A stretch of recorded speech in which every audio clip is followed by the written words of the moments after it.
September 12th meeting of the Grosse Ile Township Public Services Commission. I'd like to call the meeting to order, and we'll start with the Pledge of Allegiance.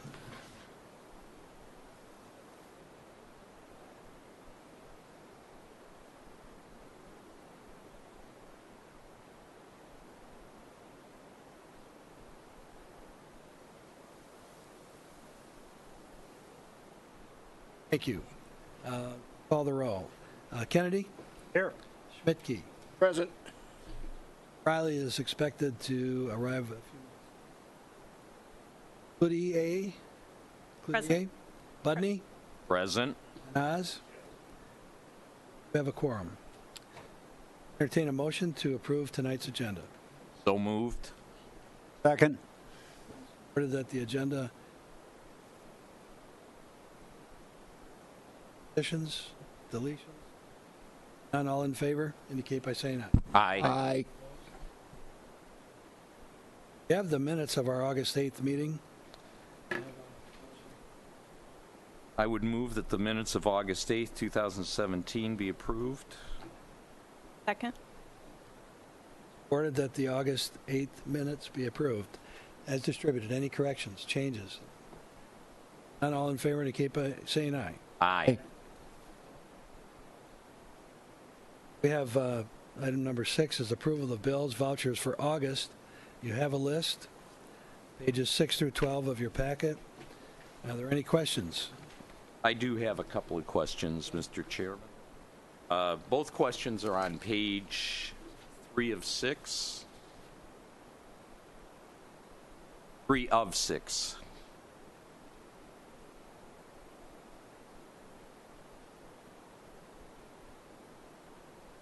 All right, right at the top, about the fourth line down, we have 3 pest. Is that pest application certification? So do we have now we have 3 people?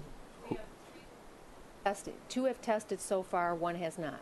And then we'll have 3 guys certified? If they pass both parts. Yeah. They haven't passed both parts Okay, yet. but that's what that's for, to get... That's for, okay. yes. And then the right a couple more down, conference and workshop, it just says miscellaneous expense, but it's about $1,500, the 2 of them.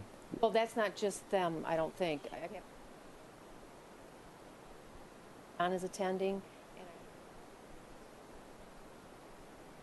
Okay, that was for the DPW guys. Oh, yeah. Okay, okay. All right, thank you. I think John is at the American Waterworks Association.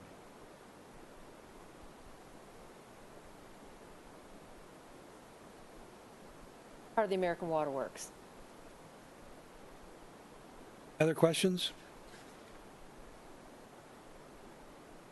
I had all the Kennedy Industries bills.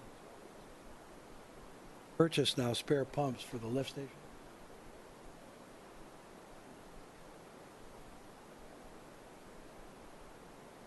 Do we have a motion to approve? I did.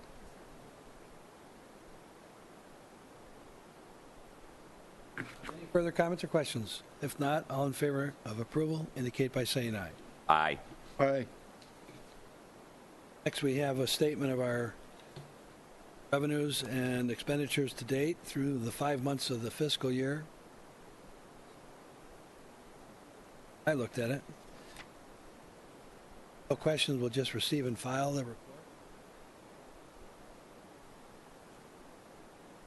Finally, we have our treasurer's report, August. Questions, I'd entertain a motion to approve. Well, I do have a question. First of all, we have due from Wayne County 500, and then due to DPW as a negative, crossing it out. Did we get them? Is our fund still waiting to receive it from general fund, or? I mean, I'm not sure why it's not shown as. Yes. That's a check. That's a check. Transfer hasn't taken place. Okay. And then on the 123 for the tax collection, if we have it, Why are we backing it out? Where is the figure you're talking about? The 2016 tax Back collection. page. Yes, I'm sorry. Page 20. If I read this correctly, it's up in the 152, but then we're backing it out. I think the reason is that we've budgeted that money. We aren't going to collect the tax. Balance that we have on hand is. Okay, so with that, the 123 is in fact I always maybe get- not spent but gone. And I always flip out about the way that's Yeah, it just set up too. just looked odd to me. So, okay, thank you.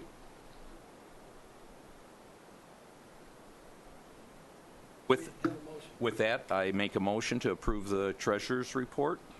I will second it. Reported that we approve the August. All in favor indicate by saying aye. Aye. Aye.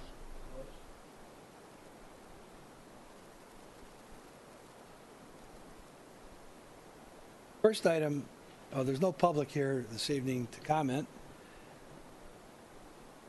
Come to our meetings, but there are none. First item is an action item that's have a public hearing on roads, October 10th. I placed that on the agenda, and I would ask the commission to like to have our discussion.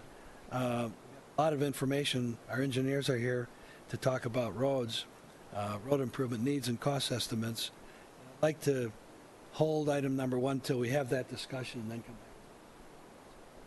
That's the logical order. Make a decision whether we should have. Fine.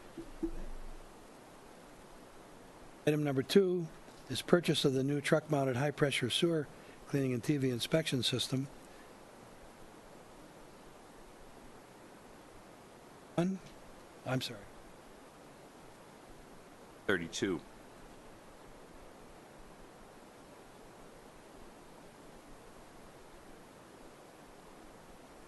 Okay, at last month's meeting, I want us to bring back some further information.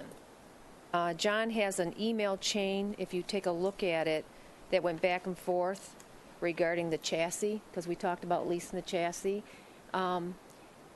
He still hasn't found a company to do it. They think they have one in mind, but they were supposed to have the information to me by today, which they failed to do. That's still out there. We've already gone over about the National Joint Powers Alliance. It's a public corporation where they've already vetted out all this with the vendors. The vendors pay a fee to join this. Truck here is a part of that. The additional equipment John highlighted on the one invoice. If you 9 and highlighted some additional equipment to be added to it. So the total purchase amount would be $258,694.38. Now, last month we talked about part of our NPDES permit.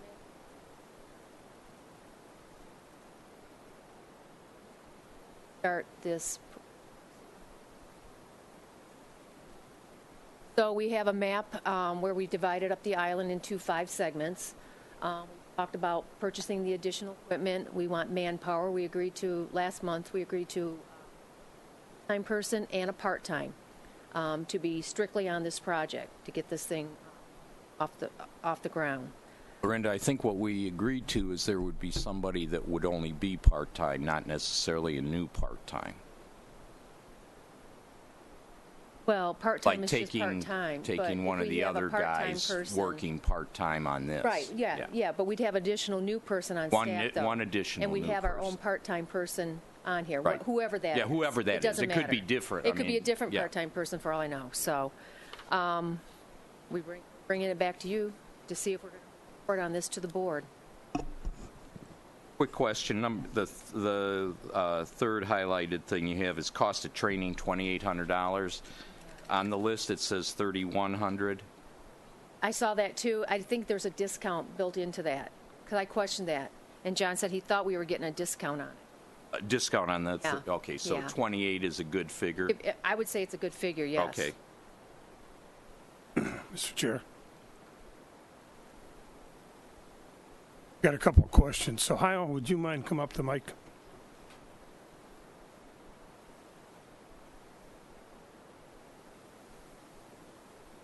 My questions. Here's my comment, number one. Send this forward to the board to purchase this thing.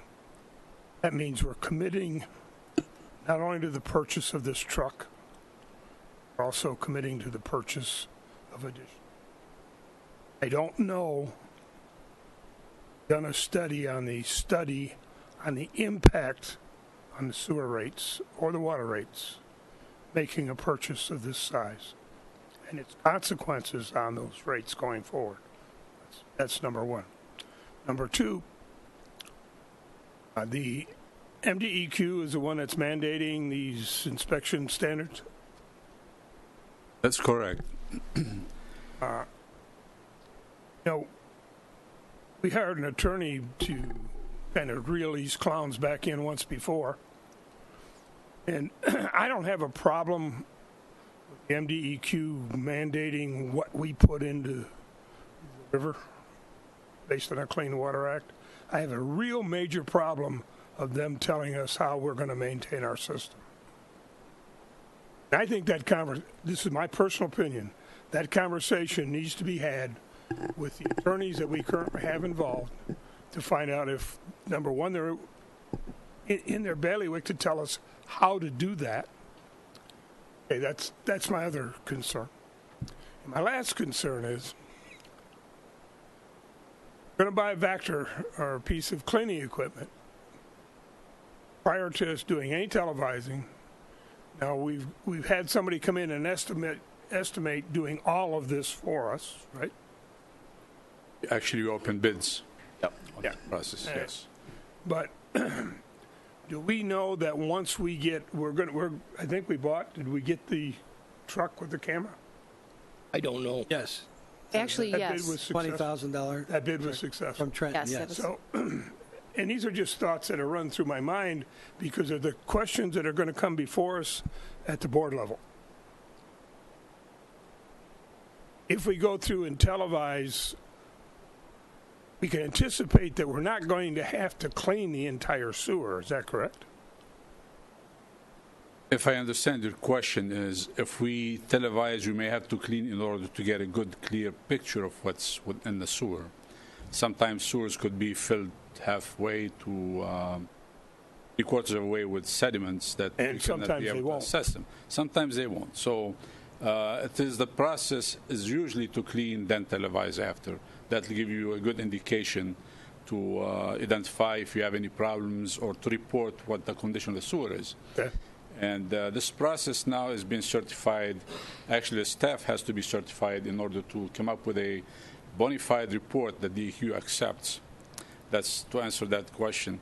If I may go back to what the attorneys and the township have been working on, we do have an administrative consent order, amendment number 6 on the table that hasn't been fully executed yet.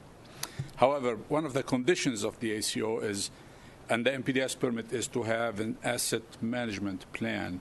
Right. And the board and the DPS Commission did authorize us to pursue preparing a plan to do the plan. In the plan, we had included the operation and maintenance of the system, which includes the televising of the system over a 5-year period. And that's where the televising, cleaning and televising comes in. It is kind of insinuated and mandated at the same time. We cannot back out of it now because, again, it's part of the operation maintenance system. Not only the plant, the manholes, the sewer lines, and all the pump stations become part of that asset management plan. We cannot back off of that anymore. So that has to happen.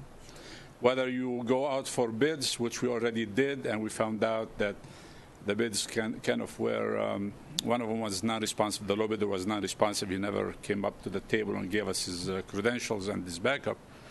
The second one was too high, and the DPS Commission at that point chose to pursue this option of purchasing a truck and a camera and taking care of that process in that fashion. So,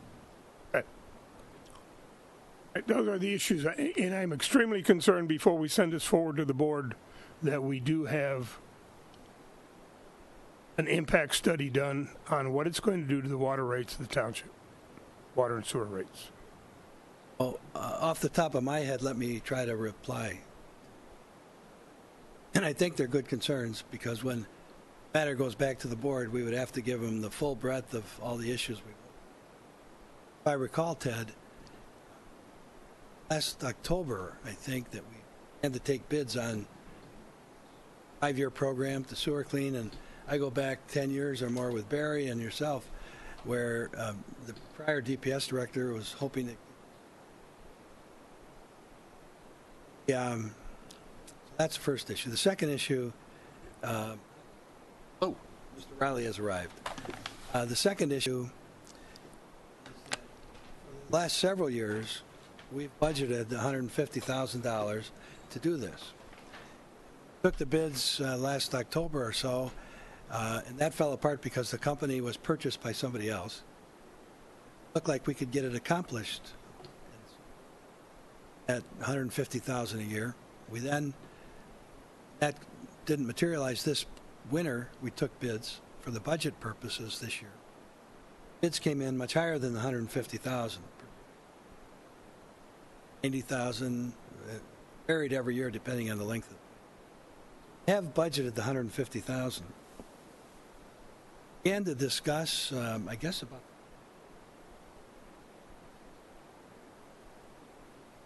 A little bit before, yeah, but we began to look at options of possibly contracting it out. My contemplation of doing it ourselves. I remember bringing a scratched up piece of paper in here. In my opinion, ask John Keim what it would take to run the crew. One full-time person with benefits. In my opinion, another part-time person that would probably be a new part-time, and it might even be 2 or 3 part-time. My presumption was maybe somebody retired on the island that would have part-time, no benefits. And I don't have it here, but I think the piece of paper I put forth was a salaried person that's certified. Part-time salaries might be $25. Can't do it when it's freezing cold. Can't water in the pipe. It's got to be ideal. So, looked at it. We were looking at it as if that 150 would be pretty close if we purchased. Well, that's what we thought. We were talking about leasing from a leasing agent. Finance director said, "Well, we got the money. We could fund it ourselves." Suppose we could even do 6 payments, and in the treasurer we could set it up from the sewer operating fund for the sewage plant as a due to.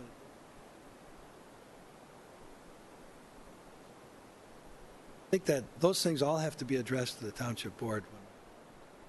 I was never associating it to. One other thing I want to mention. We put together a packet of about 30, 40 pages of documentation, and we had a half to 3 hour study session, conference room the commission did to go over all these requirements, both the NPDS, the federal permit, meaning we were required to do this.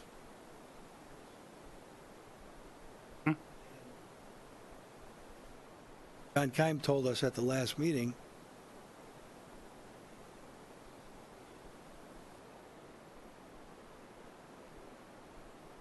Brenton come out and help us TV the line.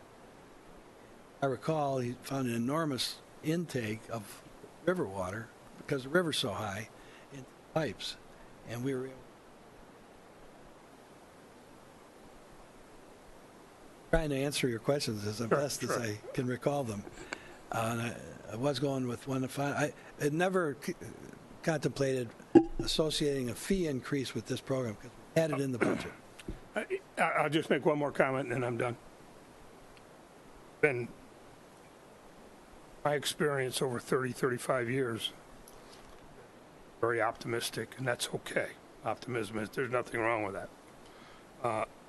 But if we do buy this vehicle at that rate, and if we do employ 2 men, which, my opinion, by the time this is all done, we'll have 2 full-time guys doing this job over the next 5 years, and probably in perpetuity, because we're going to have to continue to do this project.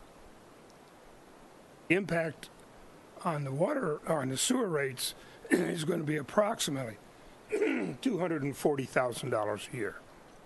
Those are just numbers that I sat down with Ann and we kind of calculated. So it is going to have some impact, justified impact. I personally think it probably is. But that number, that real number needs to be before the board takes this thing forward. And I'm not sure we're there yet, but if you feel we are, then let's move forward. Well, 2 comments to that. Number one, the fact that Lenny's not here tonight, and neither is John, and we don't have the details that we asked. I don't see any problem with delaying this another month. I'd like to have Lenny here to address the issue. Try to get that additional information. Well, Bill, I just want to say this, and then I'm done, Les. You say $240,000 impact. We already have $150 in the budget, and have had. And we have never discussed hiring 2 full-time people for that. Made the decision to do it. It was 1 full-time certified person and a half person, or 2 half persons, not half, but to spend up to $25,000 or $30,000 a year for part-time people like Les. He'd have the knowledge. Well, I'd like to have that part-time job. Never talked about 2 full-time people. So, I mean, that's not the way I would view it. And we went to Canton. Several of us went to Canton Township and spent the day, saw their equipment demonstrated, and talked to their crews and their certifications and so forth. They have a highfalutin system, but they have a much bigger system than we do. But we were pretty assured at that point, with the right equipment, that it could be a 2-man operation, but it's operated. And again, it's nothing you do continuous. You know, if there's too much water in the sewer system, you can't do the inspection. Too cold outside, you can't do the freezing weather. Something, I would guess, half the year you do it, but we thought we could do it more economical in-house. That was the decision. Trying to contract it out. And we would know what we have, too. Thank you, Sal. Appreciate it. So, did I answer your questions on that? Mine weren't questions, mine were comments. Oh, I guess. Les, you were going to speak. yes, looking at leasing a vehicle is much too costly for our operation. If you ran that truck 250,000 miles a year, then to lease a truck, it would be a smart thing to do. But our operation, if we get 50,000, if we get 25,000 miles on that truck in 1 year, we'll be lucky. And then to change everything on that truck, there was something that came back, I don't know where it was, but it's not $2,500 what they said. 14,000. It was 14,000. Yeah, 14,000. It's a lot more money to take all this stuff up there. There it is. $14,000 to move that stuff and put it on another chassis. The first sewer truck that we had that truck for over 20-some years. The sewer truck we have right now, the Mini Vector, that truck has got to be tickling 20-some years, 25 years. I bought that truck when we moved out of the township, when the fire department moved out of the township and we moved into the fire hall. I was the interim manager at the time, and I bought a truck that would fit in that garage.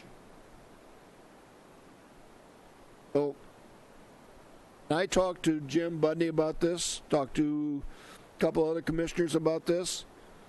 It doesn't make sense to lease a chassis. Makes sense just to purchase the truck, and it's our truck. Les, and I tend to agree with Les as far as the purchase versus the lease. However, there are some on the commission who want to know about the lease and may be in favor of the lease, and I think we should at least gather that information and hear what has to be said and then decide. Well, the only thing, as I recall, that we are talking about leasing now is the chassis. It was the chassis, Not the and truck. But that's correct. And like I said, I tend to think with our operation we should just buy the thing and not continue to have a lease payment year after year after year from now until forever. But I know Lenny and some others want to hear about the lease, and I think we should give them, get that information and let's hear it. Putting this off for a month won't hurt. No, we weren't going to get it up and running this year, fiscal year. No. So, Les, I agree with you, Les. To me, continuously leasing over a truck of this size and technical complexity, I would, like a fire truck, you're going to expect it to last 15, 20 years. Initial 5 years, we wouldn't have a truck payment anymore. So I guess, I don't know if we need a motion, but based on the discussion, unless there's other comments or questions, to get them on the table. John, I want to just say before we start, we were told at the You're going to have to at the beginning of the meeting we were told you were not heard at all last week when you and if you don't speak within this range of the mic, it won't be picked up. We started 5 minutes late going through it again, and you were not picked up. Okay. So please speak. Well, into the mic. I wasn't here either, so. I hear it now. Here's my thought. Other than the purchase of the truck and or a lease, we need some good cost accounting. I appreciate everything Ted's done, Ann's done. We need some good cost accounting on the manpower aspect of this, because we kind of hip shoot when it comes to some of that stuff. It's arithmetic, but it's not cost accounting.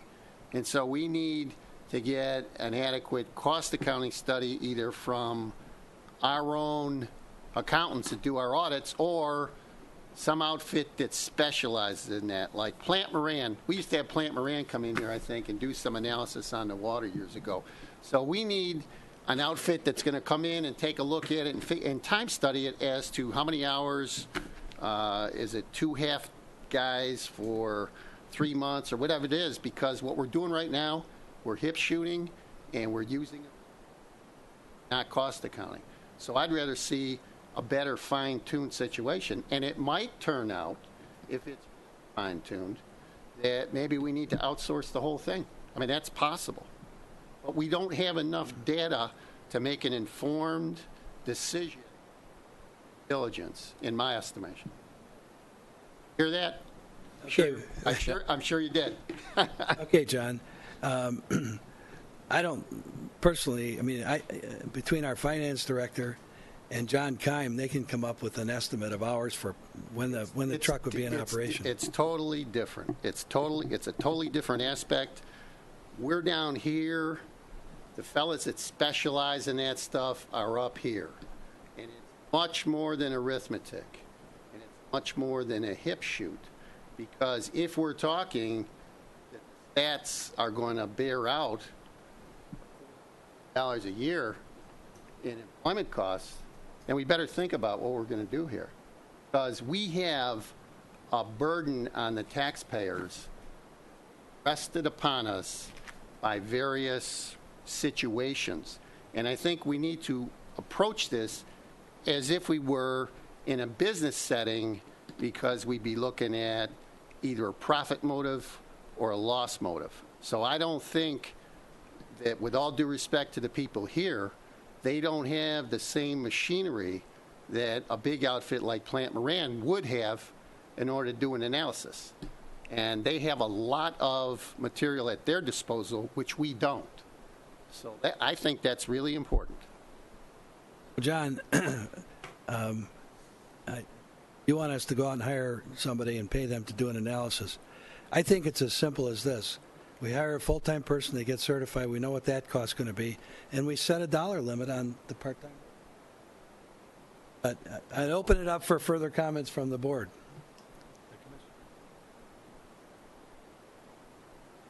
I don't think Yeah. it's that complicated, personally. I think yeah, it is something we do need the hard figures on. Absolutely. I mean, we did talk about it, how you outlined it or summarized it was exactly what we did. We figured pretty much we could work within our 150, maybe not totally, but, pretty close to it. With the hire, the way I understood it and remember it was there'd be one new guy. One of our other guys would help him part-time. But regardless, we need to get that down. And I would think that we could do that. Oh, sure, we can do it. And we'll bring it back. We weren't here when that discussion took Sure. place. Bill and Les, you were both here. Sure. Go ahead, Ted. Just a comment on what Jim says. I believe we have in-house. We know what the worst-case scenario would be because you're so far in a positive and I'm so far in a negative that we kind of blend.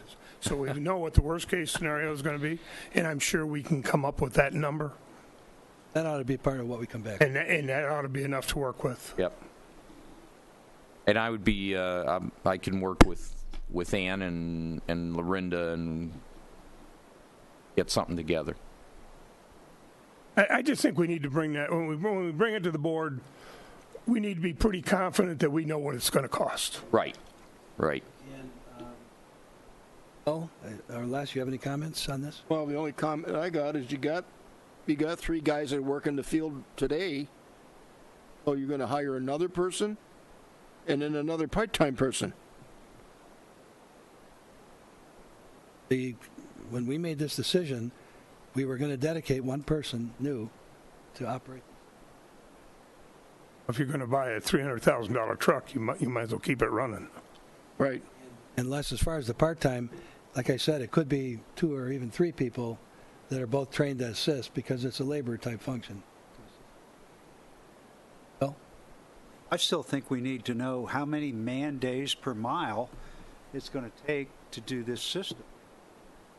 Come down to, we can't do it in the dead of winter. We can't do it in the rainy time. We can't do it, and so I really think we need to get a handle on the number of actual man hours or man days, however we want to call it, to do 1/5 of this island with this equipment and see if it makes sense to have a full-time person who may be sitting around 3-4 months of the year.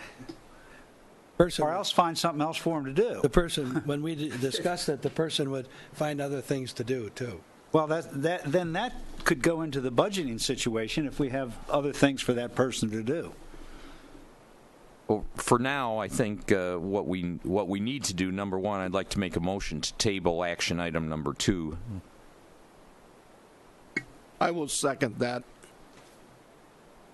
All right, so that, yes, that's not open to discussion, is it? The motion? All need to agree on it. Yeah. Yeah. So, Yeah. well, there's been a motion to table the item to the next month's meeting. Are there any comments? And if not, I'll call for the question. All in favor of tabling? Aye. Aye. Opposed? The motion's tabled. Now, we didn't want to cut off discussion necessarily, but I think we got all our questions out there. We'll try to put something together.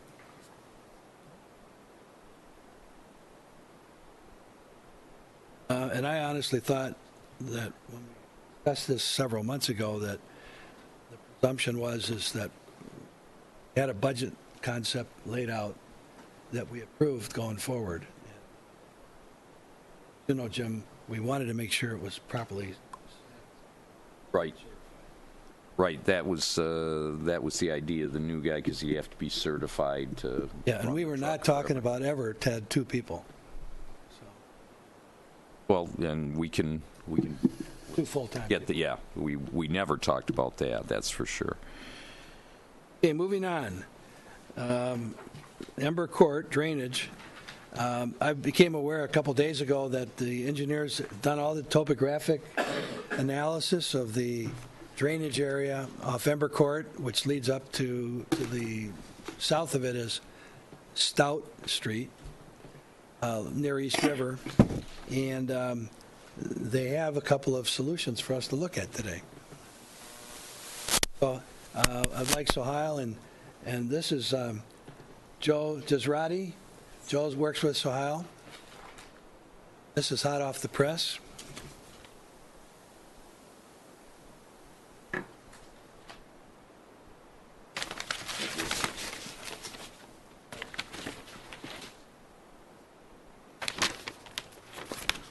Chairman, I need to go through the history of this problem or everyone? You can briefly go through it, sure.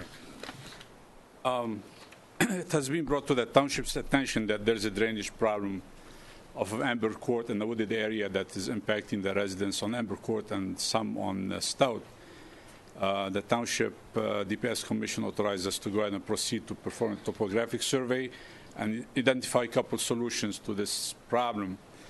We have since done the topographic survey. We also met with the DEQ, including some of the DPS members and some engineers from our office, to come up with a solution that doesn't adversely impact the wetlands or any of the ecology in the area. And pursuant to the meeting, we discovered that if we avoid the wetland impact with the solution, we can do anything we like to do and solve the problem that way. We came up with two different schemes. One of them that you see in front of you now, the top sheet, and you can see the contour in the gray area that shows the extent of the water spread with this solution. It includes putting a structure end section pipe at this property line over here and running it toward out and just have it discharge the overflow from the wet area towards Stout without impacting the residents. That doesn't drain the area, and the intent is not to drain the entire area. The intent is to lower the water level so it won't jeopardize residences around it. So this solution, again, will bring the water fringes, as you can see, to the border dark line of this gray area. And it is as simple as putting a pipe that runs from the edge of the property toward the ditch on Stout. The cost of this scheme is $1,000. Other scheme we came up with is a little bit more aggressive, but it does bring the water elevation lower by 1 foot. And that's what you see here. You can tell that there's a significant reduction of the water contours away from the homes. The only problem with this, it includes putting the same type of pipe but at a lower elevation, which means the overflow is 1 foot lower. That necessitates deepening the ditches along Stout Road all the way to the outlet that you see over here. And that is going to cost a little bit more money. It is up to $40,000. Both schemes will solve the issue that jeopardizes the residents, but one of them is more aggressive than the other. So we thought we'll present them both to you and see what the wish of the DPS Commission is to recommend to the Township Board. Now, we did visit the site a week after the meeting with the DEQ, and the site was completely dry. Apparently, the water just drained through the soil and just disappeared. So with time, it does dry out. When this problem was brought up to the township, we were facing a very wet spring and very wet early summer. And but again, these solutions will tend to solve the issue that the residents have. Well, we've had a dry summer. And who's been up there? I mean, I know Brenda and Jim and I went up and Ted. When we went up with the DEQ, it was totally dry that day. We walked it. So what questions do people have?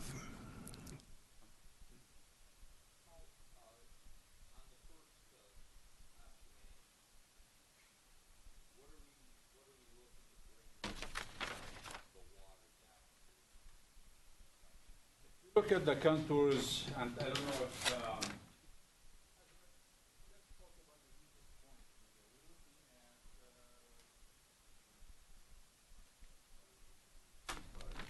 589.5 to 591.25. About 1.75 feet of water in there.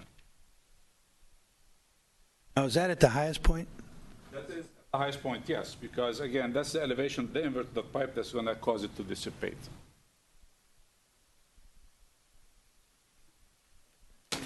I have a question, Sohail. Sure. If we put this, what are we going to call it, at the where we go from Stout to the Ember Court? It is Wetland. simply a culvert. It's just an inlet, Culvert pipe. It's a culvert. certain elevation. Yes. We don't have to go through hiring wetland expert. We don't have to go to MDEQ. No, actually, we avoided going through the wetlands. We were able to find the old Ember Court drawings that had some wetlands delineated, and this is old. This is like 25 years old. So whether it is accurate now or not, we can't tell. But going toward Park Lane or in the other direction, we will be impacting wetlands. With these options that we're presenting now, we are not going to be impacting wetlands. That is what the MDEQ said. If you stay out of wetlands, you don't need us. You don't need a permit. You don't need to talk to us anymore. So that's good.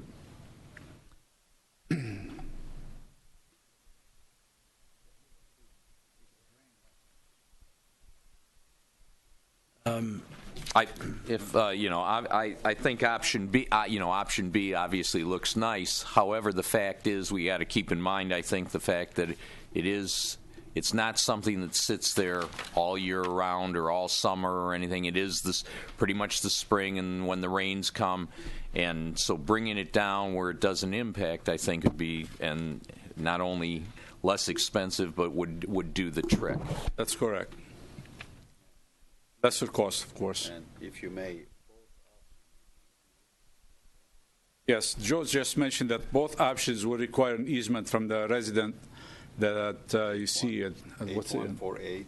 At 8148. Is that the resident that we had that it was with us that day? Do you know? Yes, he is, and what my understanding is that he has some relationship with the DPS staff that he will work with them to allow him. Well, he came and was with us that day that MDEQ came out, and he was he indicated there'd be no problem getting that if we could take care of the problem.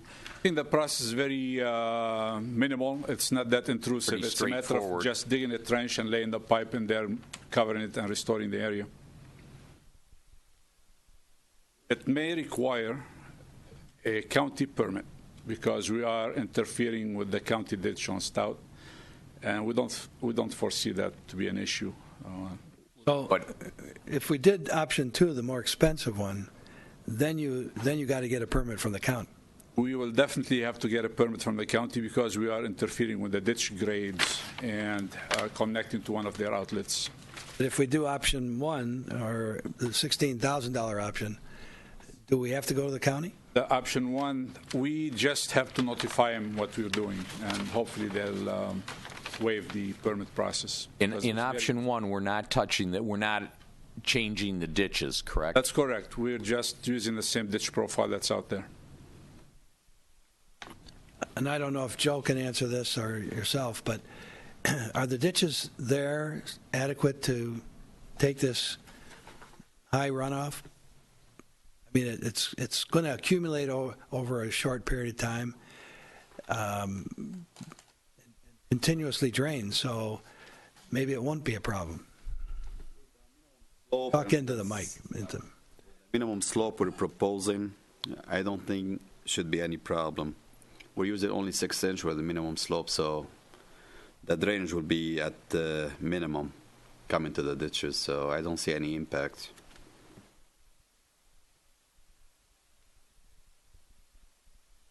It may slowly dissipate what he's saying, that it's not going to be A continuous rush of water coming from the woods into the ditch.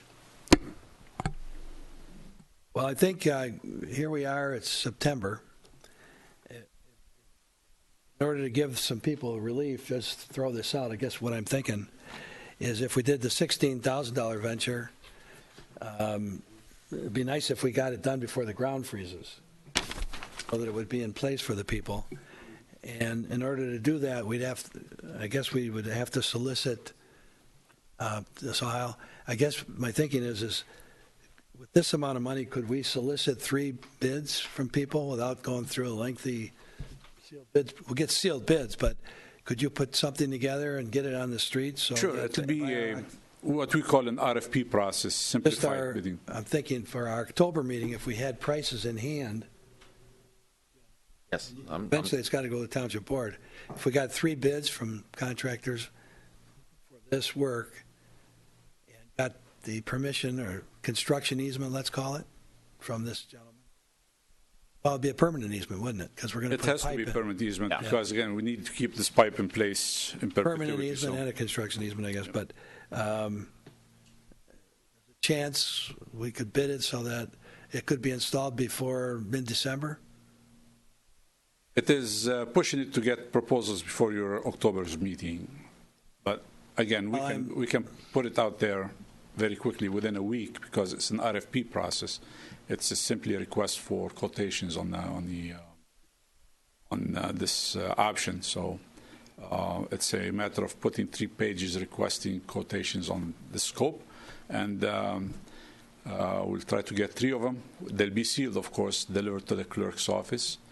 And we'll get them recommended. We recommend a low bidder, qualified bidder. For our October meeting. We are already almost mid-September, so we have to allow them a couple of weeks to look at it and price it. It may work out. We'll try to get it before the October meeting. Construction gonna go till December. Restoration's not gonna be till next April, though. This guy just put grass in, right? Yeah. But Well, yeah, in the back. so what we're talking about is not a deep cut. No, It's just going to be a couple feet. correct. In my view, it'd be worth to try to get it done so that we don't have the flooding problem in the spring. Yeah, the problem we have is if we don't start it now, then it won't be done by the time. How were you satisfied with the work that McNally did? The answer, I've been dealing with that, Les. The answer is no. What happened is, if you recall the news, McNally got all his equipment stolen. So he got another guy to come in and do the work. And Jim and I have been out there. I've been out there a lot. They got the pipe in. Then a couple of people said to the contractor on a separate deal, can you run a pipe over here for me and a pipe over here for me? So at any rate, the area torn up was a lot more than was anticipated. And still haven't paid the final bills on that. And the final cleanup and restoration is yet to occur. And that's going to be done in the next 2 weeks. Mm-hmm. So McNally didn't do the work.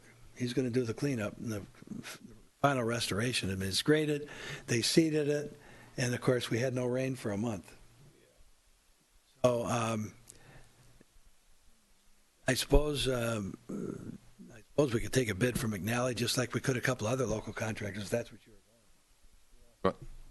Yeah, I would want to see work. more. I would want to see more than. Sure. Right. That's no problem. We'll put an RFP out. We'll get at least 3 bids, and if they restore it and put dormant seed, by the time spring comes, the seed will grow and the grass will grow. If not, they'll sod it. It's a simple process. Again, very small ditch that's going to be probably 1 foot wide for the run of the pipe. So it's not something major that's going to be. As far as the neighbor's property that we're showing here to run to Stout, it's clear cut. There's no trees, shrubbery, or anything in the way. Great. That's correct. Good. But we'll have to make a point of getting that person's name and meet with them. And again, option A is much less destructive than option B because the pipe's shallower. So it may. Well, does anybody want to make a motion, try to put something out here? I'd like to make a motion that we go forth with this project. With option A? With option A, Option A, the cheap one. $16,000 one? support.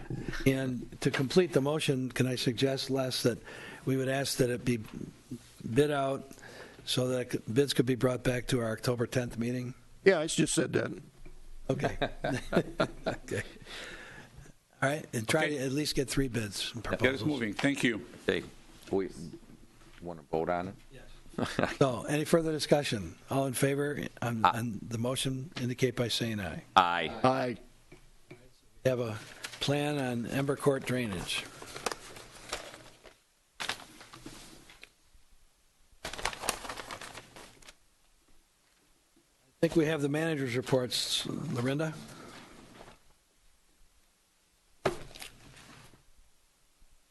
Housekeeping items. Wayne County is going to be hosting their last household hazardous waste event for Saturday, October the 14th. This will be the last one for this year, from 8 a.m. until 2 p.m. at the Wayne County Community College District Downriver Campus, located on North Line in Taylor. We have this posted on the website, so the folks at home, you can check and see what items that they'll be taking. They also are offering an electronics recycling event. The only thing they're not taking there are the CRT TVs or the CRT monitors. This is open to Wayne County residents only. They will be checking your IDs. Please get there early because they will cut you off in line. Next item, the Greenways Open Space Committee is also holding a Dump the Junk, Find a Treasure on Saturday, October the 14th and Sunday, October the 15th from 9 a.m. to 4 p.m., located at the DPW yard. They'll take large furniture, large logs, shrubs. They'll accept tires. There'll be a dumpster there dedicated for metal. If you have any items that can be reused for college kids or bicycles or whatever, please bring them down, even a good piece of furniture. One thing they will not take, a couple of things: no hazardous waste materials, no light bulbs, no chemicals or oils, no concrete, and no bricks, period. They will turn you away at the gate.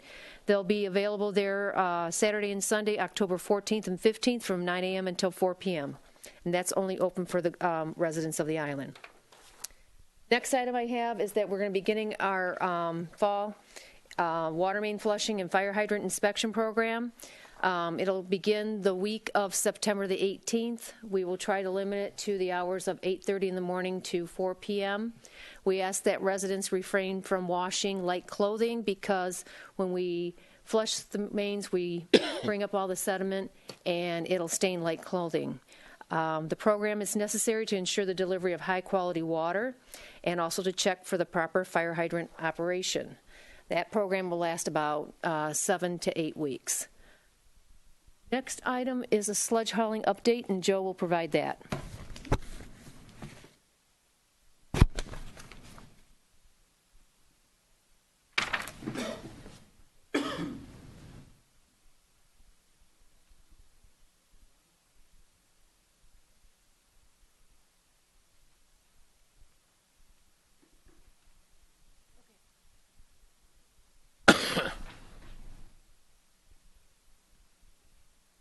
Okay, a couple weeks ago, Lorena and I went out to, at the behest of Waste Management, we went out to the Oakland County Pontiac wastewater treatment plant and saw a dewatering process that was going on out there. It was kind of an emergency thing. They had a accident, a spill or something, and they had to clean this mess up. But it's a dewatering thing so that they could landfill their sludge, which they could not get rid of prior to doing this. And they tried sawdust, and that didn't work, and so they brought out a centrifuge. And it actually made a very, very dry cake, a landfillable, passes the paint test, whatever that is, product that you can just take right to the landfill. Since the bridge is going to be out for, we're estimating, A year? No, well, there is no estimate. Don't get into that. There is no estimate. Okay. So, anyway, what we did last time, the shuttling off, we can't do because the weight limit has been reduced since we did that in July. So we went and looked at this, and then the spreadsheet I just put together is basically a cost estimate if we had to do this. And again, I figured if we have to do it once or twice, it's obviously a cheaper option than the shuttling. So this is just, we don't have to do anything for a while. We got, we just had the tank emptied, so we probably don't have to do anything until January, February, March time period. So this is just an information only for right now. But as you can see, where I marked off the 400,000 gallons, that's what we just paid $75,000 to get rid of. So it would come in roughly about a third cheaper to go this method than what we just did. No, you lost me a little bit. Yeah. Okay. Is this is having somebody come in and do this? Yes, and the other thing that I was, ecstatic about, and Lorinda can attest to it, the odor was non-existent. It did not smell. You know how I am. Yeah. Sensitive. I'm very sensitive nose. to that, yes. and just the location of the That plant. It was at the city of Pontiac, Oakland County now, wastewater treatment plant in Pontiac. But Joe, which document are you discussing? The spreadsheet. Spreadsheet. And this is these Dolphin? are the costs in the far right-hand column, depending on how much sludge we had to get rid of. And that would, again... Just to dewater? This is to, dewatering, the container, hauling it, and landfilling. All the costs are... Whole project. This is the whole project. Chemicals used to the polymer to help dewater the sludge. That should be everything. Well, that's kind of a no-brainer, isn't it? You're talking about the... Over that. Yeah. But the second letter I gave you...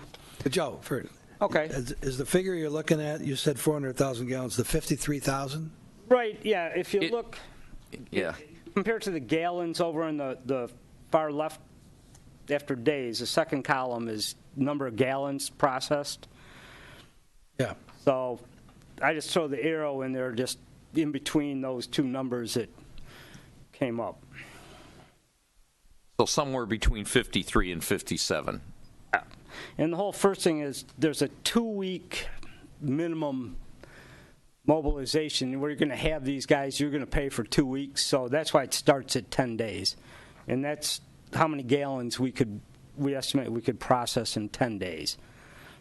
So, and we may be able to go that low if we have a firm date on the bridge going back to the regular weight limits. We get the bridge. We don't know anything about the bridge yet. Okay. Then, and this is going to probably take some board direction. Yeah, I brought this up last time at the last meeting, and that was the Point Hennepin. Somebody getting with BASF and see if they're interested in allowing us to haul our sludge there, because that would be by far the cheapest option for this to get rid of sludge. That's our regular sludge. That's your regular sludge. When DEQ came out while we were doing this hauling, and this was from their report when she came, they inspect you every year. And she came out, and we did talk about the Point Hennepin, and they at MDEQ view that as a viable option based in the highlighted portion of the letter. That's Zoe Zhang. She is the biosolids person from MDEQ for Southeast Michigan. What was the final tally on our About $75,000 total? total. What would it normally cost us? About $15,000. $15,000. Okay. So if the bridge is put back to its normal thing, by far what we were doing before is the cheapest. Other than if you get Point Hennepin, your per gallon cost of hauling it will go down because Sure. Because of the shorter haul. But what else is entailed? It's not. Is it just taking it there and dumping it? no, they would inject it into the ground, or when talking to the DEQ person, she said, and somebody made a mention when I was talking to somebody about that. It's forested up there, but they do allow spraying it into forest area and just let it go, and that's another option. Okay. But again, one caveat with that is they have a salt issue up there. Lime is also alkaline, and it may, now where our sludge is really, it goes out at pH around 8. It's not terrible. But again, somebody would have to look at testing and seeing if it would be compatible with the soil up there. Sure. But yeah, the bridge gets fixed, and then none of this is an issue, is even being discussed. Including Hennepin. Hennepin is cheaper. There's going to be, when this contract comes around at the end here, in 2020, our contract, if things go back to normal and we can, we could haul if we wanted to. And we can haul it at that point. We have an agreement with biotech to limit the increase to what we get from you guys, the CPI formula. So, but at the end of 2020, when everything gets renegotiated, all the other contracts around here have gone up about a little over 200% the last year. And it's just fuel costs, distance to the fields. And we're traveling further and further. We're going out to Dundee. Prior to that, we were going just down Van Horn, 10 years ago. So I've only lived here, I think, 20 years. So some of you that have been here a lot longer, how many of you are familiar with, I've never been to Hennepin. Where? Hennepin Point. North End. The kids Well, I know, but I've never walked on it. How many of you have been there? Well, I think we're going to be hard pressed to get them to agree to any. How many of you have been on the site? They may, although can't get farmer would lease, we have to get a farmer to farm the field. But if, they could get money for leasing the land to a farmer. And he has a... It's worth a try, I guess. It's worth a try. It's 10 years ago, I knew the vice president. I don't know him now. He's dead. I still know him, but not around. Yeah. But that's an option. Getting the bridge fixed, and none of this would have been... We wouldn't be discussing any of this right now. So... That's all I have. Any questions? Well, we need... I suppose we want to give some direction here. We need a lot of detail as to what we have to give to. I mean, we wouldn't want to walk into BASF and just say, "Hey, can we spread this stuff?" Period. I mean, we'd have to know. All right. Exactly is going on. Let me see if I can get something. Or someone who knows exactly. Yeah. Has to be part of the conversation. Kind of like an agronomist. Like somebody from biotech might be able to do that. Or I can get good literature and, because there's a lot of literature on this stuff. I don't know if there's enough flat land to lay it out there. All I go by is what Google Earth, what I gathered from looking at it through Google Earth, and there's some land up there. And if we had, my guess is 120 acres would last for a long, long time, maybe forever. That was the question I was going to ask you, Joe. This wouldn't just be a stopgap. If you could do it at Hennepin, is your thought it would be for many years? Yes. It could potentially, because our sludge is so clean, our biosolids are so clean, that you could technically do it forever. There's so little things like mercury and things like that you have caps that you reach a certain limit after you've applied so much of it, you have to stop. But our sludge is so clean, it would go for a long, long, long, long time before anybody ever reached that point.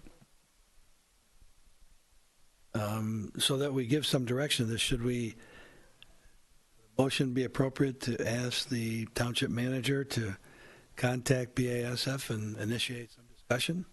How about after I get him some information, or maybe even just initiate the discussion? That might be a good idea, too. Probably in a meeting form, and that'd be okay. Yeah. He lives on the island, actually, the head of BASF. Oh. I've talked to him before. Oh, so you could be the go-between here. Well, Something about Jim, hockey. you and Ted are township board members. The two of you could be with the manager, but I think it ought to come from the manager. Yeah. Should we begin that inquiry? Yeah, we can. I think informally just ask the township manager to try to generate a discussion to see if there's any interest. Right, so then if we don't want to make a motion, then we would just, as a general agreement, we'd like to ask the township manager to work with Joe and Ted and Jim Budney to pursue at least discussions with BASF. Yes, that sounds good to me. Everybody in agreement? Yep. Okay, thank you, Joe. Okay.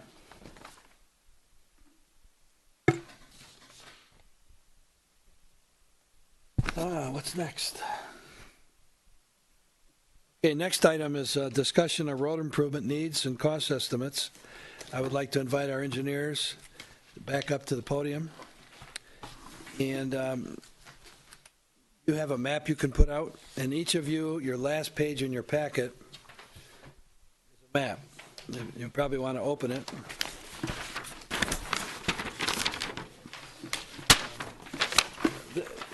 A couple of months ago, I went to the engineers, with all the past proposals we've had for road improvements, I said, what we need to do is get real, as John Riley would say, get the exact data.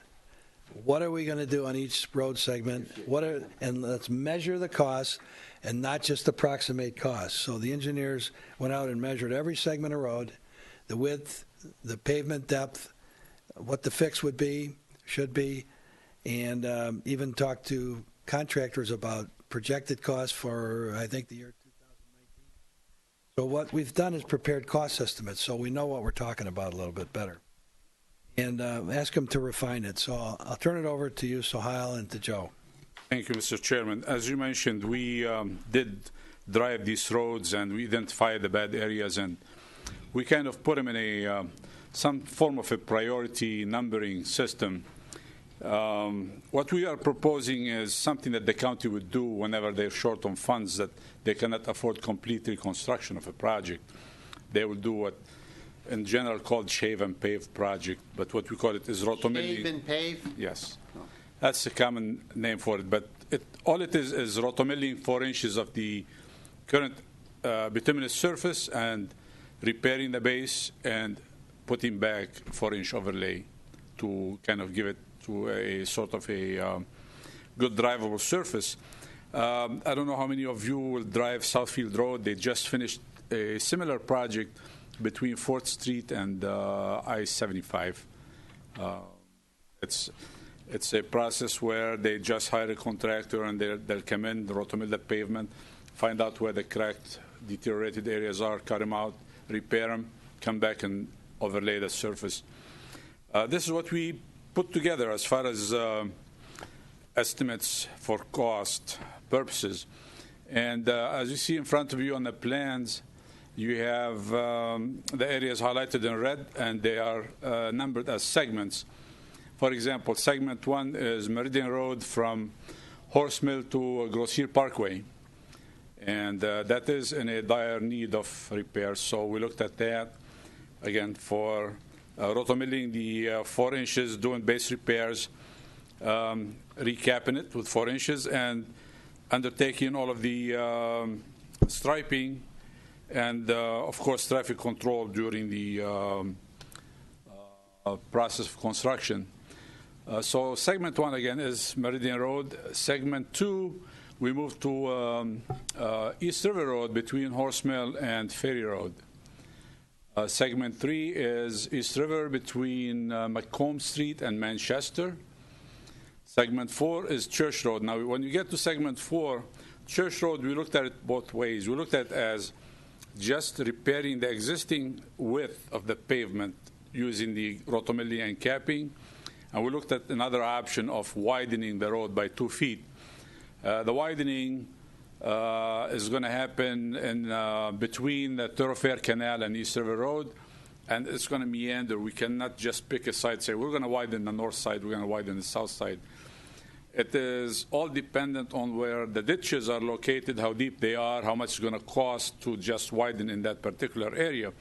So we may end up widening on the north side for a distance of 1,000 feet, then switch back to the south side and widening 2 feet to the, on the south side. But again, the goal is to achieve a 2-foot wider pavement than what we have now. The current condition of the road is in dire need of repairs. We have edge of pavement deterioration that is pretty much to a point where it's not drivable anymore. You cannot get 2 large vehicles to pass each other without risking hitting the mirrors. So something has to be done on Church. Our preference, of course, is to pursue the option B, which is the widening of the road. After we went over segment 4, segment 5 is Bellevue Road. Bellevue Road, again, is rotomilling the existing width and capping it without any widening. And that still also includes the base repair, about 15% of the base repair. From segment 5, we move into segment 6. Segment 6 is Ferry Road. Again, Ferry Road is not getting widened. We're just going to rotomill 4 inches, perform the base repairs, and recap it. Then we move on to segment 7. Segment 7 is Horse Mill between Meridian Road and Park Lane. And that, again, is going to be rotomilled and capped with some base repairs. Excuse me. After segment 7, Horse Mill, we move into segment 8. That is the East River Road, south of Grow Road, all the way to the Causeway. That's also a road that's in dire need of repairs. Again, what's going to be undertaken there is shaving 4 inches and capping it. We are not touching the bridge. The bridge needs repairs. Wayne County's been looking at it, but we don't have in the budget any treatment of the bridge over the river. From segment 8, you move into segment 9. And segment 9 is South Point. South Point is almost from Blowville to the end. That, again, is the same width. We're not widening that. We're shaving 4 inches and capping it, and that includes also some base repairs. From segment 9, we move into segment 10. Segment 10 is West River Road from Church Road to the north, almost to Horse Mill. That's a section that's not going to be touched with the water main project that will be bidding in December. So that, again, will include the rotomilling of 4 inches and capping with some base repairs. And from there, we have section 11. Section 11 is Park Lane from Horse Mill north all the way to Bridge Road. And again, that was done through an assessment paving project undertaken by the county a few years ago. It is, again, in need of being treated. So we're not widening that. We're proposing to just rotomilling 4 inches and capping it with 4 inches, including some base repairs. So that is to Bridge Road, because your map only takes it to the Thoroughfare Canal. So it should be all the way to Bridge. Yeah.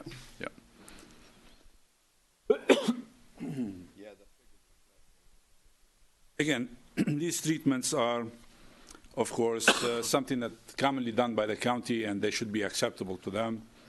And the costs are pretty as close as we can get them to be accurate as possible.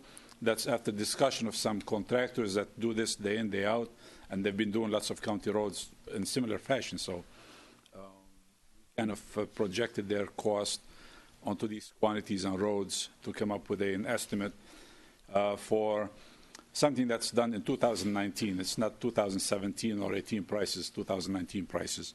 So it does have some inflation for 1 year in it.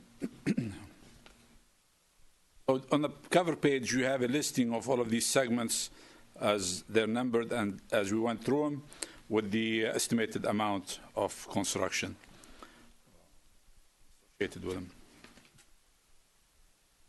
So did you add all these figures up ever? I didn't do it. I meant to. The figures are if we don't widen Church Road, it'd be $8,593,000. If we widen it, it would be $8,871,000.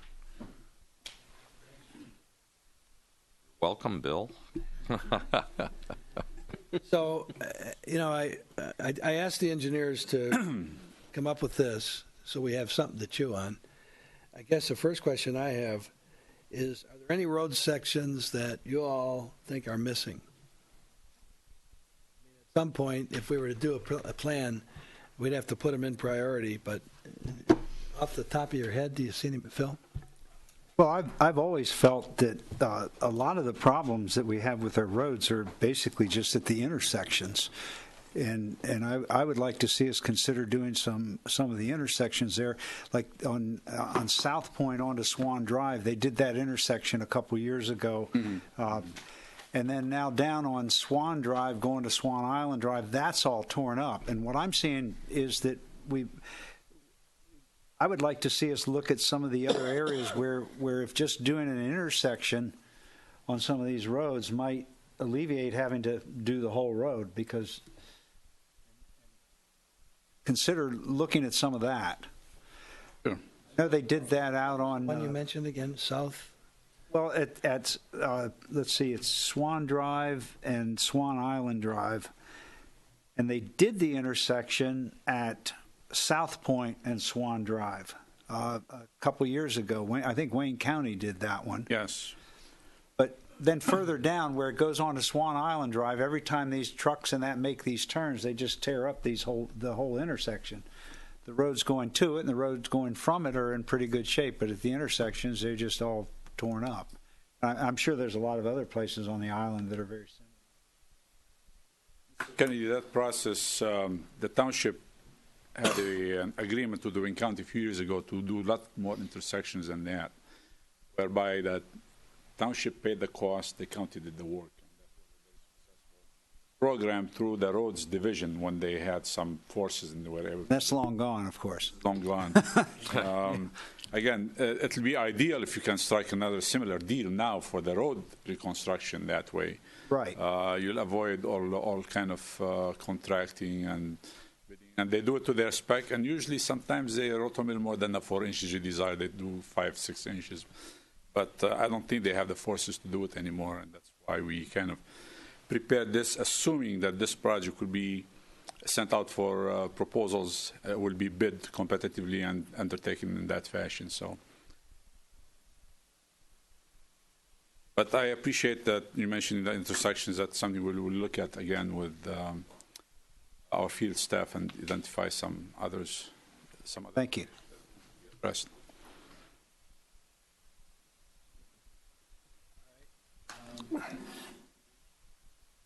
I have a handout, and I don't think you have.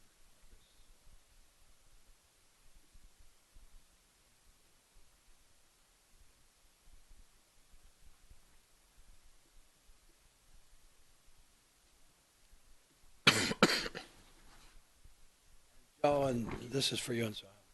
You have one copy, Lorinda?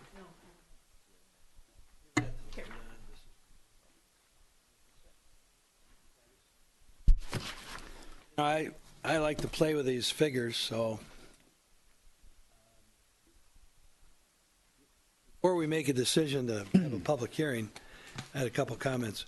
First of all, at the last meeting, I brought to you all this backup information about the county and the county construction plan, the needs list, not on it, and so forth. Anyway, these are county roads. These are, for the most, these are all county primary roads. In other words, not neighborhood streets. We can add to it. We can delete it. This list that you got tonight. Phil, your suggestion is so we have to, if we're going to come up with a plan, we have to come up with a plan. What other roads that should be included? So anyway, not knowing what this total was going to be, I started playing around with a few figures. So what I'm going to walk you through this. The hand wrote these out. So, and I put this as a sample, a road issue for November of 2018. You know, there's 2 elections next year for governor. And last time we went to the voters, we went for a special election. But anyway, there's a primary in August, and then there's a November election. Probably a lot of people will turn out for the governor's election.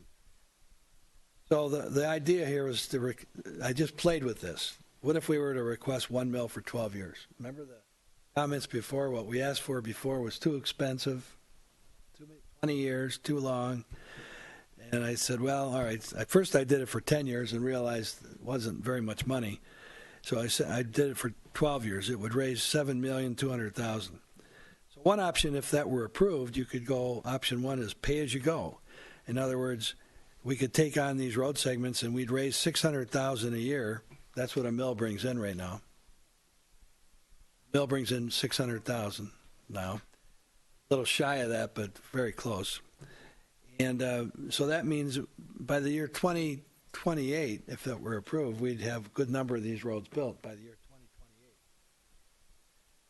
That doesn't appeal to me a lot. The other option is in the first year, if we were to get approval December 1 with the taxes, we'd collect the first tax amount, $600,000. Then in the spring of 2000, this is all hypothetical, okay? But you got to chew on something. I said in the spring of 2019, we'd sell a bond issue, and I settled at $5.4 million. So we'd have $6 million. And the annual principal and interest payments for that at $5,400,000 would be $616,000 a year, a little over the $600,000. And as you can see below it, I said, well, that $5 million payments would be $571,000, and we'd retire all the debt in the 12-year period. If we were to borrow $5.5 million, it'd be $628,000, or $6 million would be $685,000. I just threw out a bunch of figures to. Is everybody following me? Mm-hmm. Well, all right. So I came back and settled on. All right, let's keep it as close to $600,000 as we could, and get as much money as we could. So the $600,000 we would tax December 1st, have that cash, and then we'd bond for $5.4 million. That's one scenario, and it would be for 12 years if we were to go to the voters. So I thought, well, maybe that's not enough money. So I did a second version of it, and I said, well, what if we asked for 1.25 or 1.25 mils? Do the same scenario. It would, over the 12 years, we'd have $9 million, but a lot of that would go to interest. But first year, we'd levy the tax. We'd raise $750,000. The second year, we'd sell $6.5 million in bonds. The annual principal and interest cost would be $742,000. We're well within the $750,000 that we would have. Anyway, so if you followed me, my purpose in going through this is just to see what a mill would bring in and how it would relate against this list of projects, or what a mill and a quarter would bring in. I mean, those are the kinds of issues eventually we're going to have to deal with. I just threw it out there. The bottom of the second page of the handout, I noted that another issue is that in 2020, we have to go back to the voters for reapproval of our 0.4 of a mil that we've levied for road operations for our road budget and maintenance. And that goes to mostly dust control, roadside mowing, and a little bit, we have 125 or so for neighborhood improvements. Those we apply in neighborhoods, like Gray's Drive by the high school and some of the other concrete roads and so forth. Another issue is any ballot proposal, if we were to have one, must be approved by the township board 120 days before any election. So the state has to approve the language on the ballot 90 days before the election. Township board would have to approve it 120 days before. So if you were to go for an August primary, that would mean May, this would all have to be done, which is next spring. Or if we were to go for the November election, it would probably be June that we'd have to go.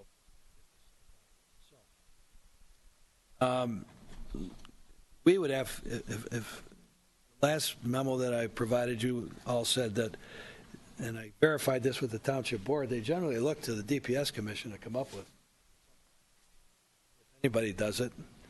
And so then that's where we had the idea, or I had the idea, that maybe we should have a public hearing and go through some of this stuff. So the final thing is, throwing this all out for you to, a lot of fun to play with this. This is a proposed agenda. I'll give you a copy.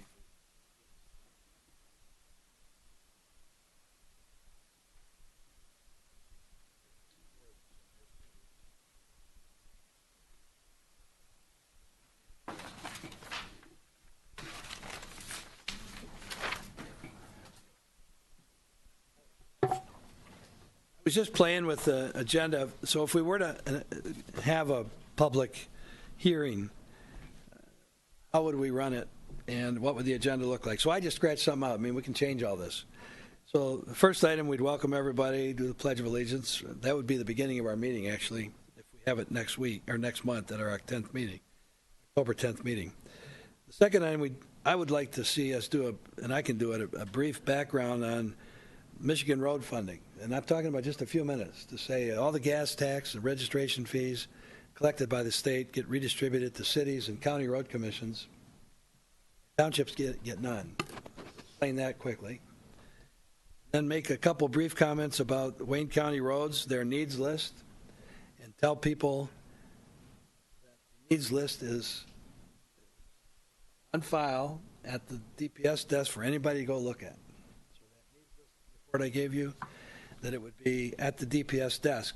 So probably code it. Put it online too. Well, maybe. Not sure about that. It would be here for people to look at.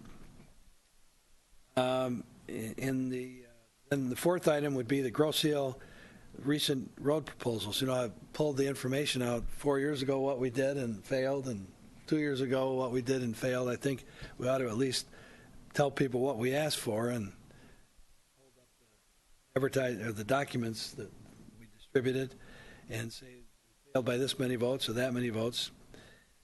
And then highlight this one page here, this summary of our needs list, of a needs list. We might change the needs list a little bit. And ask for you all, DPS commissioners, to make any comments, then hold our public hearing. We'd advertise it on the TV, at the Seal Connect. We'd advertise it in the Trenton Tribune, and I've already spoken with, or Pam Frucci actually called me, and I don't know if I relayed this story. She had a beautification group here, and they were on a small bus, like one of these 15-passenger buses. Drove around our beautiful island and had a great day. She called me because she wanted to express concern that the only negative comment she received was about our road. And so we had a long talk about that and recalled what we've done in the past. And she said, we've got to do something in the future and put it on the township website. So anyway, those are some thoughts. So if we're going to have a public hearing, we have to have it a little organized. That's what I'm trying to say. I'm open to your comments. Bill, I think it's a good outline. God, I hope the people come, but I think it's something we have to offer to them. I'd add to the Trenton Trib the Groseal Grand also. Oh, yeah. No, it's a good, good background. Give them the background, letting them know what we have. Certainly as a base, I like the projects here because they are heavily traveled roads on Groseal. So it's gonna do a lot. I mean, a lot of people use these roads, so everybody's getting something. Well, it's just a starting point. We can add to this list. Try to get something on paper. I think it's a great concept. My concern is that in looking at the mill and a quarter, or a mill and a half, whatever it was, that you had on your sheet, that's not going to be enough money. And this is just personal. I'd rather pay once than suffer the death of 1,000 insect bites of a mill now we need another mill, now we need another mill. I really would like to have a very long-term proposal is what it's going to take to, number one, get these roads in suitable condition, which I think these items that you've listed out, these 12 segments, do. But then, then what's going to be right around the corner once they're done? So that we can then have a going forward process where we will have enough funds available to keep these roads in suitable condition. And there's a lot of other roads that, I mean, even with this, yeah, there's other roads that are just done. standing right well, behind and these. that I think we kind of get from, or hope to get from the open house with the people. What do you want to pay? This is It's an ongoing thing. It's not something that ends with we do the project next year. Now we don't have to worry about roads. That's how we really get in trouble, actually, by not having anything and letting them go too long till you have to blow the whole thing up. So I agree with Phil. I'd like to possibly try and sell some kind of idea where we have a long-term road millage. So we're getting the money in. We can take care of any problems and also continue to fix the rest of the roads. It's a good idea. But I think, that's something we have to talk to the people and see what they're willing to bear. And have to when we go for the millage, based on all the facts that we've come up with, see if we could sell something like that. The reality is, you did too, Jim. We did a lot of speaking to a lot of groups at the last proposal. And the two negative comments we heard, the first was, the county owns the roads, let them fix them. Mm-hmm. And so at some point that dream has got to be dealt with. Just don't compete for county priorities. The other issue is people said it was too much money. Too long a period of time. So too much money. We asked for 2.4 million, yeah, something like that. And for 20 years though, but that included the water mains. Right.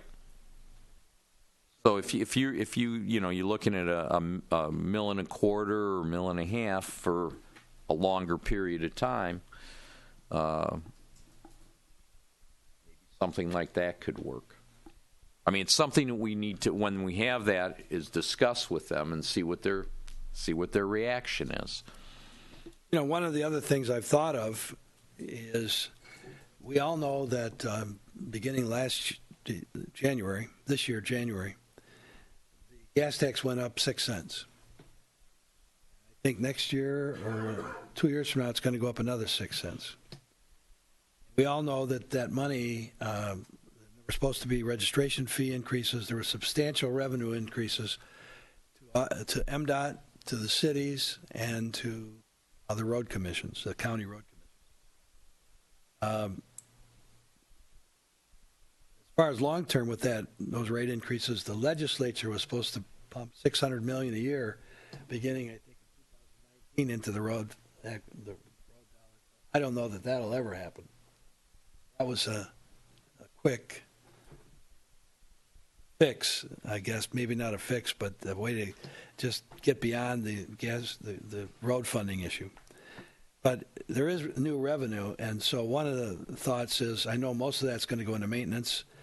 But if we were to develop a plan, I think part of that would be is to go to the county optimism, Ted, with a little optimism, and say, if we're going to spend this much on your roads, and we already made a proposal, you remember that?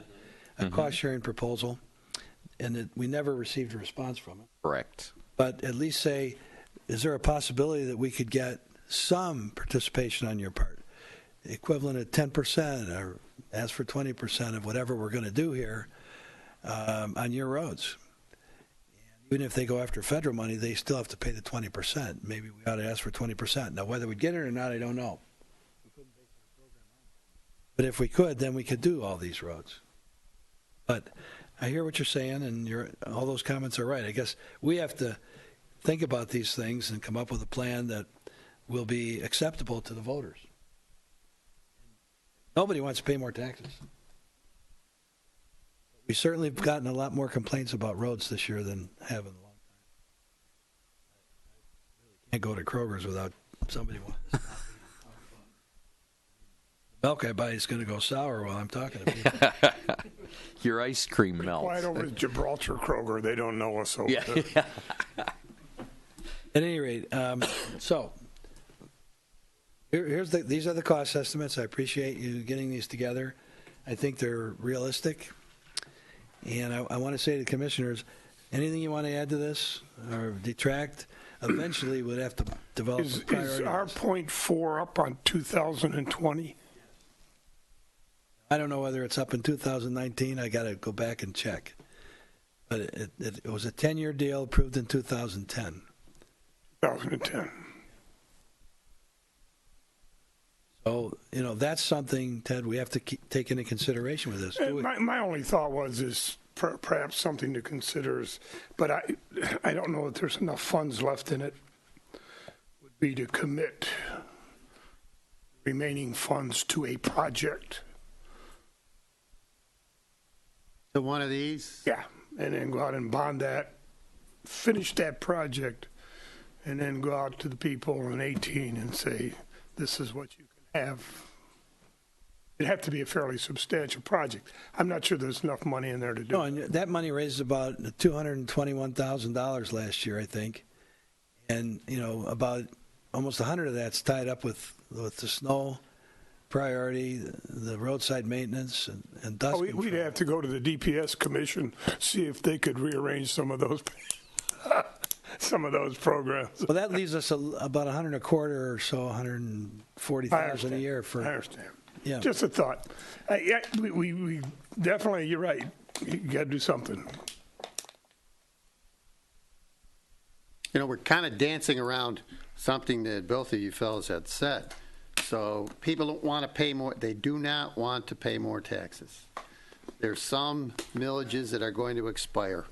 Years ago, I've done this where you shave one millage and create then an ability to accept and agree to another one.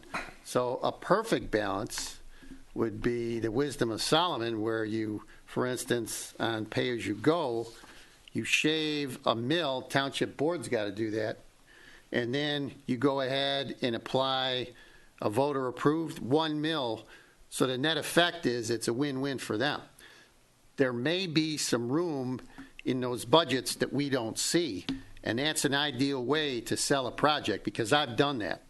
And the people really have no disagreement with whatsoever. And in this instance, I'm not saying that pay-as-you-go is better than the other one, but it's 1 mill. So in that example, if you shaved a mill from other things, suspended them, didn't levy them, and you went to the voters and said, what about a mill for roads, and here's our priorities, that's a win-win for both sides.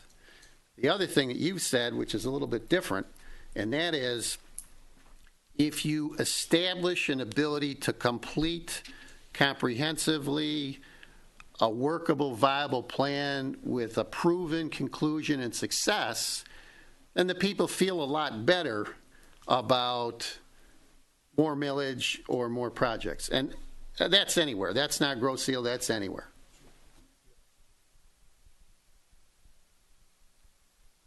Okay, so We've discussed this. Back to item number 1 on the agenda, under action items.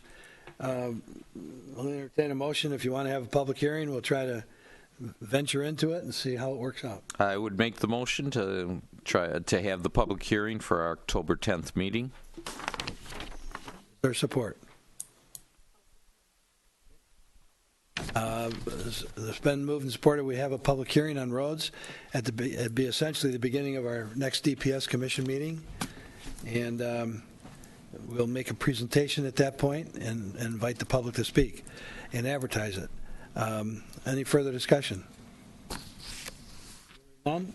All in favor indicate by saying aye. Aye. Okay, the motion is passed.